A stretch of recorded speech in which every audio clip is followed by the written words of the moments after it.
तो मुलगा होतो ना तेव्हा त्याला वाटते की अरे यार माझ्या मुलासोबत असं झालं, माझ्या मुलीसोबत असं झालं. ऐकून घेतलं असतं हा, असं आहे ते संवाद. म्हणजे की कुटुंबामध्ये जर मुलांना पुढे घेऊन जायचं असेल तर तुमचा संवाद खूप महत्वाचा आहे. तुम्ही किती संवाद करता, तू आज काय केलं, बरं संवाद म्हणजे असं नाही बरं हा तू काय काय केलं हे भाषण नाहीये. आज काय काय झालं, हा काय शिकवलं, आई विचारते ते आई विचारते मुलाला.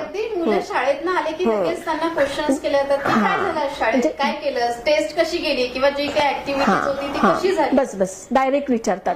काय म्हटलंय आई वडिलांनी काय ऐकलं आईनी, की मुलांसोबत बोलत असतात. मग आल्याबरोबर काय शिकवलं मॅडमनी, मग ती मॅडम काय म्हणाल्या, मग तुझा मित्र काय बोलला, मग तुझ्या पुस्तकात काय आहे. इतके भरेमार असतात प्रश्नाची. पण तसं नाही म्हणत आहे आपण असं म्हणतो की सुरुवात कुठून करायची आहे, तुला चांगलं वाटलं का, आज कसा दिवस गेलाय तुझा. मग हळूहळू काही प्रश्न आपले असतील तर ते करायचे आहेत. प्रश्न मीन्स ते चांगल्या स्वरूपात झाले पाहिजे, म्हणजे तो संवाद साधता आला पाहिजे. हा खूप महत्वाचा मुद्दा